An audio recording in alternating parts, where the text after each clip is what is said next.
भरतपुर के पूर्व नेता प्रतिपक्ष इंद्रजीत भारद्वाज मंगलवार को नगर निगम कार्यालय से अर्धनग्न अवस्था में दंडवत करते हुए कलेक्टर तक गई। उनके साथ बड़ी संख्या में कच्चे डंडे के पट्टा आवेदक थे। यहां कलेक्टर से प्रतिनिधिमंडल मिला, जिसे उचित कार्रवाई का आश्वासन दिया। ये सभी परकोटावासी की विशेष पत्रावलियों के निस्तारण नहीं होने के विरोध में निगम पहुंचे थे। कच्चा डंडा नियमन संघर्ष समिति के पदाधिकारी बड़ी संख्या में पट्टा आवेदकों के साथ नगर निगम पहुंचे। कच्चे डंडे के लोग आयुक्त के बाहर धरने पर बैठ गई। संयोजक जगराम धाकड़ ने बताया कि आयुक्त के जिला कलेक्टर में होने की सूचना पर पूर्व नेता प्रतिपक्ष इंद्रजीत भारद्वाज ने आंदोलनकारियों को संबोधित किया। उन्होंने कहा कि परकोटी के पट्टे जारी करने में कमल राम मीणा से रिचपाल सिंह बुरड़क तक सभी आयुक्तों ने व्यवधान पैदा किया है। गलत तथ्यों के आधार पर 816 आवेदकों को पट्टों से वंचित कर रखा है। सरकार ने शुल्क जमा कर चुके आवेदकों की पत्रावलियों को 10 अगस्त तक निष्कासित करने की तारीख निर्धारित कर रखी है। ऐसे में दोषी अधिकारियों पर कार्रवाई की जाए, साथ ही निस्तारण की तारीख आगे बढ़ाई जाए। ऐसा नहीं होने पर 15 अगस्त से मुख्यमंत्री आवास तक न्याय मोर्चा निकाला जाएगा। इसके बाद में शर्त उतारकर दंडवत करते हुए कलेक्टर पहुंचे। दंडवत करने वालों में श्री राम चंदेल, दीना पंडित, जगराम धाकड़, पर कोटावासी गोठिया, मानसिंह सागर, मुकेश कुमार, बालकिशन कश्यप, जगदीश खंडेलवाल, निर्मला देवी, आशा देवी, दयावती, शांति देवी इत्यादि शामिल थे। जिला कलेक्टर के बाहर विरोध करने वालों को पुलिस बल ने रोक लिया, जहां कच्चे डंडे वालों ने पटिया परिक्रमा करते हुए कलेक्टर कार्यालय तक पहुंचे। कलेक्टर से 11 सदस्य प्रतिनिधिमंडल ने पट्टे देने की तिथि 30 सितंबर 2024 तक बढ़ाने, लापरवाह आयुक्त के खिलाफ कड़ी कार्रवाई कर शेष पट्टे जारी करने की मांग की गई।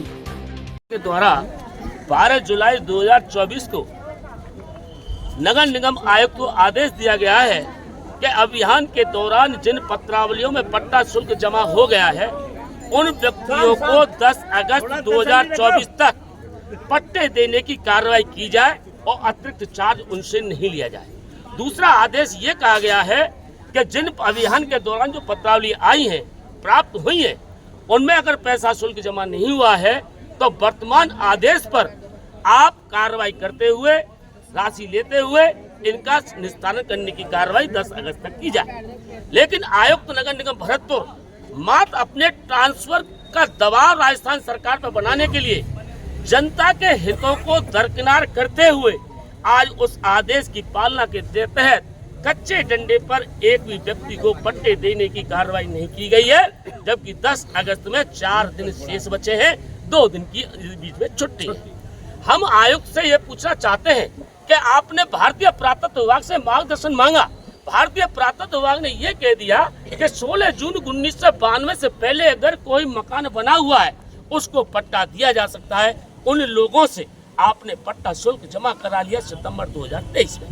दूसरी बात, जो गोवर्धन गेट से लेकर सहयोग नगर तक जिस डंडे की जमीन को पूर्व आयुक्त कमल राम मीणा ने जल डूब की जमीन बनाते हुए एक हाई कोर्ट को झूठा एफिडेविट दिया और डंडे की आबादी की जमीन को जलडूब बना दिया, जब इस प्रकरण की इन्हीं आयुक्त महोदय से जांच करवाई गई तो तहसीलदार भरतपुर द्वारा ये निर्देशित किया गया कि ये खसरा नंबर गलत अंकित हो गया है, ये भूमि जलडूब की नहीं है, ये आबादी की जमीन है। जब उन लोगों से पट्टा शुल्क जमा करा लिया गया तो आज मनाही क्यों की जा रही है। तीसरा, जो आपत्तियां प्रकाशन के बाद दर्ज हुई 34 पत्रावलियों को निस्तारण हो गया, उन आपत्ति निस्तारण पत्रावलियों को आज तक आयुक्त ने कोई भी मीटिंग बुलाकर उनका निस्तारण नहीं किया गया। इस लापरवाह अधिकारी के कारण आज कम से कम 8 से 16 लोग पट्टों से वंचित हैं। राजस्थान सरकार के आदेश की अंतिम तिथि 10 अगस्त खत्म होने वाली है, लेकिन इस नकारे आयुक्त के ऊपर जू तक नहीं रहेंगी। राजस्थान सरकार की अवहेलना कर रहा है। राजस्थान सरकार की अवहेलना करके इन लोगों को गर्मी में मारने के लिए, कानून को हाथ में लेने के लिए प्रोत्साहित कर रहा है। हम ऐसे कम से खिलाफ आज आंदोलन लेके आए, क्योंकि मुख्यमंत्री का गृह जिला है और मुख्यमंत्री के गृह जिला होने के बावजूद एक प्रशासनिक अधिकारी इस तरह की नाकामी बरत रहे हैं, जनता के अंदर सरकार की छवि खराब करने का प्रयास कर रहे हैं। हम मुख्यमंत्री महोदय राजस्थान सरकार से मांग करना चाहते हैं, अगर ये व्यक्ति ट्रांसफर चाहता है तो इसको भरतपुर से सस्पेंड करके धौलपुर एपीओ किया जाए, ना कि दौसा और जयपुर किया जाए। क्यों? अब तक 4 आयुक्तों ने डंडे वालों के साथ अन्याय किया है। कमल राम मीणा ने कच्चे डंडे की जमीन को जल डूबकी बताकर हाईकोर्ट के अंदर गलत झूठा दिया। बीना महावर ने भारतीय पुरातत्व की परमिशन आ जाने के बाद आचार संहिता से 21 सितंबर 2023 को आ जाने के बाद 26 सितंबर एम्पावर कमेटी के अंदर उस लेटर को नहीं रखा गया और सभी लोगों को पट्टे देने से वंचित कर दिया गया। तीसरा, भावना शर्मा ने राजस्थान मुख्यमंत्री को झूठ बोला कि हम शीघ्र ही एम्पावर कमेटी 8 फरवरी 2024 को आयोजित कर रहे हैं, उसके अंदर शेष डंडे की पत्रावलियों को निस्तारण कर दिया जाएगा। और मुख्यमंत्री को लिखित आश्वासन देने के बाद उन मीटिंगों को निरस्त कर दिया गया और पेंडिंग कर दिया गया। इसी प्रकार ये बुर्लक साहब आए हुए कहते हैं मैं मर जाऊंगा, मैं पट्टों में मर जाऊंगा, मुझे ट्रांसफर होना है, मैं ट्रांसफर पे जा रहा हूँ। अरे भैया, ट्रांसफर कोई सॉल्यूशन नहीं है।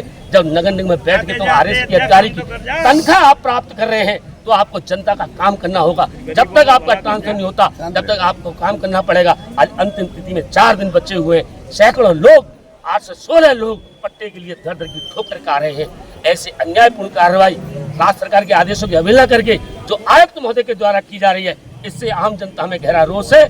जो सड़कों पर आज निकली है, आयुक्त का इंतजार कर रहे हैं। अगर आयुक्त आकर पट्टे देने की कार्रवाई करता है तो ठीक, नहीं यहीं से जिला कलेक्टर महोदय के कार्यालय के बाहर जाकर धरने पर बैठने का काम संघर्ष समिति करेगी। इसीलिए ये आंदोलन किया जा रहा है। मैं एक बात तो कह देना चाहता हूँ, मैं आयुक्त नगर निगम को चेतावनी देना चाहता हूँ कि 1 साल के अंदर जो पत्रावली प्रशासन सुरक्षा अभियान की जमा हुई, उनमें किन की गलतियों के कारण ये पट्टावली पेंडिंग है, इसकी भी जांच राजस्थान सरकार को करनी चाहिए।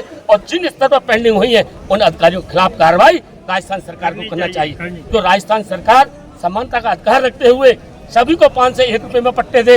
अब क्या हो रहा है, जिनका पट्टा शुल्क जमा है उनको 5 से 1 रुपए में, और जिनका पट्टा शुल्क जमा नहीं है उनको आरएस चंद्र पट्टे देने की कार्रवाई की जा रही है। लेकिन उस कार्रवाई को ये वर्तमान आयुक्त महोदय नहीं कर रहे। वैसे कहते हैं राजस्थान सरकार ने अवार्ड दिया है, अवार्ड कैसा झूठा अवार्ड दिया है इनको, जो जनता की नहीं सुन सकते उनको अवार्ड जो दिया गया है वो गलत दिया गया है। इसलिए आम जनता अवार्ड वापस लिया जाए।